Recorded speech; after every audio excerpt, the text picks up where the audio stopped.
네, 안녕하십니까. 안세영 대표 박윤종 행사입니다. 오늘 178강은 창업 성공 사업가들의 공통적 특징과 개인적 자질 10가지를 한번 제가 얘기해 보겠습니다. 저는 제가 171강하고 172강에서 창업자들이 갖춰야 할 여러 가지 그 사업 환경과 연구 분석, 탐구할 재무적 항목 이런 거 중심으로 했는데 몇 분들이 이제 창업자의 개인적 특징은 뭐냐 이런 이제 궁금한 걸 말씀해 보신 적이 있고, 또 여기저기 살짝 또 탐구해 보니까 그렇게 많은 요소들이 열거되어 있지는 않아서 저 나름대로 제가 이제 많은 사업 강의도 듣고 또 물론도 찾아보고 또 생각도 해보고 또 저 자신을 한번 반성해 보면서 창업을 하려면 어떤 특질이 좀 있어야 될 것이냐 그런 걸 한번 예시해 봤습니다. 이것이 10가지가 아니라 20가지가 될 수 있고 5가지만 될 수도 있지만 이 중에 한두 가지만 잘 갖춰도 창업에 성공할 수가 있고 10가지를 다 갖춘다면 더욱더 성공할 수가 있을 거다. 더 훌륭하니까. 그러니까 창업자들은 성공을 하려면 결국 어느 정도 좋은 사람, 선한 사람이 돼야 된다. 그렇지 않고 좋은 사람이 되지 않으면 창업에 성공할 수 없다 이렇게 생각할 수가 있어요. 자, 그러면 좋은 사람이 되기 위한 요건이기도 한데 그걸 한번 창업 성공 영역에 결부시켜서 나오는 말들을 한번 짚어보겠습니다. 자, 첫째, 열정. 이건 당연한 것이죠. 자기가 창업의 분야에 대해서 애착이나 적어도 호기심이 있어야 된다. 또 모든 만사에 대한 호기심이 많은 사람, 이런 사람이 이제 창업을 할 수가 있어요. 그렇다고 해서 너무 많은 호기심이 있어가지고 온갖 잡기등하다. 그것은 또 역시 저의 요인이 될 수도 있죠. 그래서 항상 적당한 선에서의 호기심, 애착, 열망, 성취감 이런 것이 있어야 돼요. 그래서 미쳐야 미친다 이런 말 한번 들어봤죠. 아주 이게 거기에 심취해야 도달한다. 여기서 미친다는 것은 도달한다. 리치, 도달한다, 미치다, 거기에 미치다, 도달한다 이런 뜻이에요. 성공한다 이런 뜻이에요. 미쳐야 미친다. 그래서 현재 여러분들이 기존 직장에 대기업에 취업 중이라도 자기가 선호하거나 관심 분야에 대해서 지속적 관심을 갖고 절박한 마음을 가지면서 내가 나중에 창업할 때, 또 사실 50대 중반부터는 아무리 대기업에 있다 하더라도 이렇게 피라미드형 구조로 올라가기 때문에 사퇴를 하거나 퇴직을 해야 되는 경우가 생기기 마련이에요. 그럼 인생 100세 시대에 나머지 30-40몇 년이 남는데 이걸 어떻게 보낼 것이냐에 대해서 그냥 놀 수도 있지만 약간의 창업을 할 수도 있다. 그렇다면 여러분들이 젊은 시절이건 나이 드는 시절이건 노년 시절이건 창업이라는 기회는 늘 온다. 아니면 취할 수 있다. 그런 얘기죠.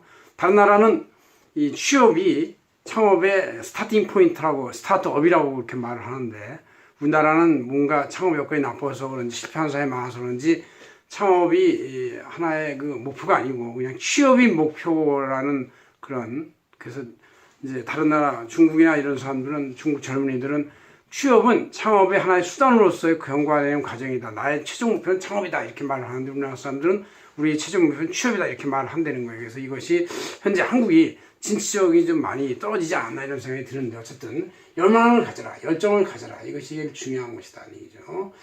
그다음 두 번째는 이제 창의적 마음. 창업이란 것은 이제 창조적 마음을 무장이 돼야 되지 그냥 그런 마음이 없으면 쉽게 창업이 안 된다. 그래서 창업은 창조, 창의와 동의어라고 볼 수 있다. 즉 현실을 바로 깨고 나올 수 있는 선견지명의 어떤 생각이나 능력을 가져야 되겠다. 적어도 다른 경쟁자와 내가 뭔가 차별화시키는 어떤 그 쟁점, 차별화시키는 어떤 이런 그 마음, 능력을 가져야 되겠다. 그런 얘기죠. 세 번째, 창업에서 중요한 것은 탐구정신이다. 그런 얘기예요. 자기가 창업이나 선호 분야에 대해서 기본적 기술, 제조 능력, 시장 상황, 마케팅 등 현황을 정보를 수집을 해야 되겠다. 그런 얘기죠. 그래서 우리가 사피라고 하는 그 전형적 그 경영학적 개념인데 제품 품질, 프로덕트, 그 다음에 가격, 프라이스, 그 다음에 플레이스, 장소, 또 프로모션, 홍보 촉진 등 이런 것을 전부 다 뭔가 달라야 먹힌다. 조금씩이라도 달라야 먹히지 똑같은 데라면 기존에 단골 개념이 있는 우리나라 사람들이고 또 원래 보수적 성향의 사람들이 있는 사람들이라서 새로운 가게를 잘 안 가죠. 그래서 이제 탐구정신이 있어가지고 뭔가 차별화시키는 생각을 해야 되겠다. 그런 얘기죠. 그럼 네 번째로는 이제 경청의 정신이다. 자, 뭔지 자기 혼자의 주관, 독단에 잘못해서 독선이 사로잡히면 실패로 끝나는 경우가 많습니다. 그래서 해당 업종의 선배나 선험자 아니면 기존의 실패자들의 경험담을 잘 청취하고 배우는 자세를 가져야 되겠다. 그래서 이제 서서히 이렇게 생각을 해서 뭔가 마음의 결정을 하게 되면 주변 지인, 동료나 임직원, 경쟁사들의 의견과 충고에 귀를 기울이는 열린 마음의 수용성을 가져야 한다. 경청의 자세는 열린 마음이다. 남의 것을 더 많이 듣고. 그래서 대화를 할 때 항상 자기가 상대방보다 더 적은 말을 하고 더 많이 듣고 하는 것이 이제 더 많이 배울 수 있는 좋은 길일 수도 있다. 그런 얘기죠. 이게 잘 경청을 해서 마음을 먹었으면 이제 계획을 짜야죠. 기획이라고 합니다. 기획. 사업계획 구상을 해서 작성한다. 그래서 기술시장 자금, 인적, 물적 자원 등을 다 분석하고 원재료부터 외주가구, 내부 제조 공정이 어떻게 되는지, 기술력은 어떤 사람이고 영업이력은 어떻게 파악하는지, 관리료의 비용과 수익을 먼저 수익부터 계산하는 사람이 있는데 비용이 먼저 잘 세팅이 돼야 수익이 나오는 것이지 먼저 쓰지 않고 수익부터 나오는 것은 없습니다. 그래서 비용 계획을 잘 짜서 끝까지 지속할 수 있어야 되겠다. 그런 얘기죠. 그래서 이제 계획을 잘 짜면 그 다음에 결단을 내야 되겠다. 결단.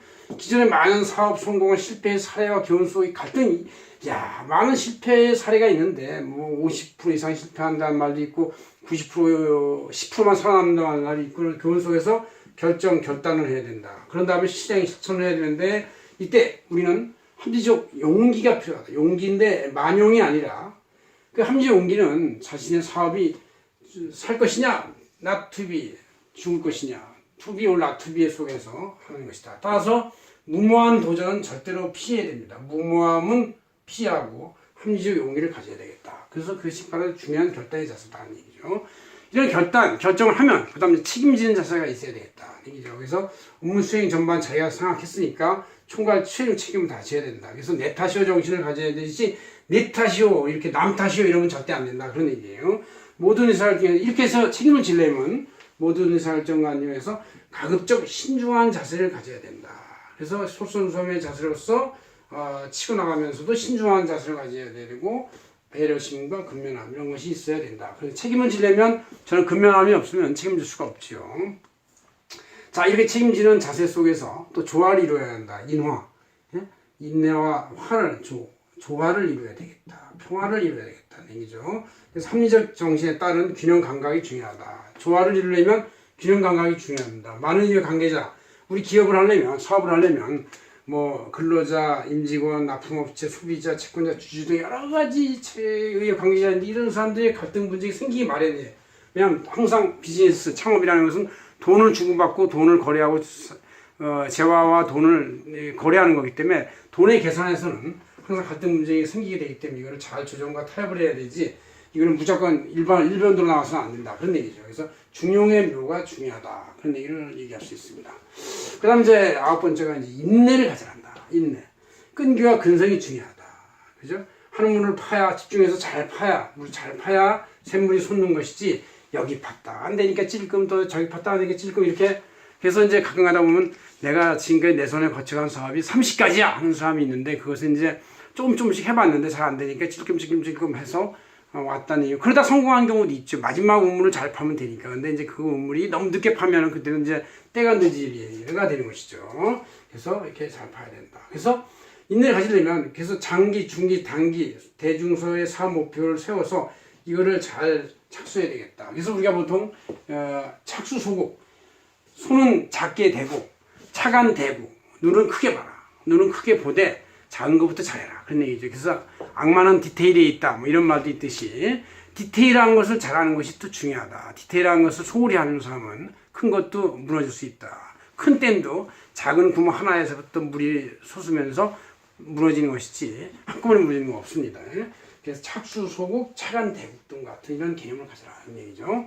그다음 마지막으로 이제 리더십, 후원의 개념입니다. 옛날에는 이제 끌고 간다는 개념인데 그래서 리더십이란 말이 있는데 지금은 그 말이 도와주는 리더십.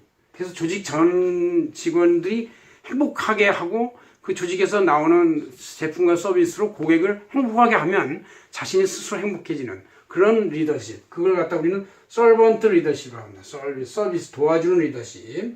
이런 개념을 하셔야 한다. 발휘하고 모든 임직원 인적 자원이 조직 목표에 몰두하도록. 몰두하려면 만족해야 몰두하겠죠. 만족한 어떤 환경과 그 급여 개념 또 컴pen세이션 개념을 조성을 해야만 결국은 이끌어 나갈 수 있다. 그런 얘기죠. 그래서 이런 여러 가지 10가지 특징을 쫙 보면 결론적으로는 함께 있고 싶은 인간이요. 뭐 이렇게 말할 수가 있고, 타인의 고민, 고통을 내심 갖고 들어주는 사람들. 이런 사람이 누굽니까? 종교로 치면 예수, 부처님, 또 마호메드, 모하메드, 뭐 이런 사람들이라고 볼 수 있고, 또 요새도 뭐 많은 훌륭한 정치인이나 그런 사람 중에서 이런 10가지 요인을 다 보면 여러분들이 저거 다 갖고 있는 사람들이 꽤 많이 있어요. 그런 사람들이 뭔가 조직을 이끈다든가 창업한다든가 성공해서 살아남을 수가 있다 이렇게 생각을 합니다. 여러분들 창업할 때 가급적 이런 마음, 자신이 이런 성격이 아니라 할지라도 이런 성격으로 조금씩 만들고 이런 마음을 가지고 연구를 하고 경청을 하고 기획을 하고 결단을 내서 책임을 지는 자세를 가져야 된다. 그다음 중용과 인내를 하고 끝까지 후원하는 개념의 마음을 가지면 여러분의 목표와 창의적 정신을 달성할 수가 있을 것이다 이렇게 생각합니다. 고맙습니다. 안사이군 대표 박현종이었습니다.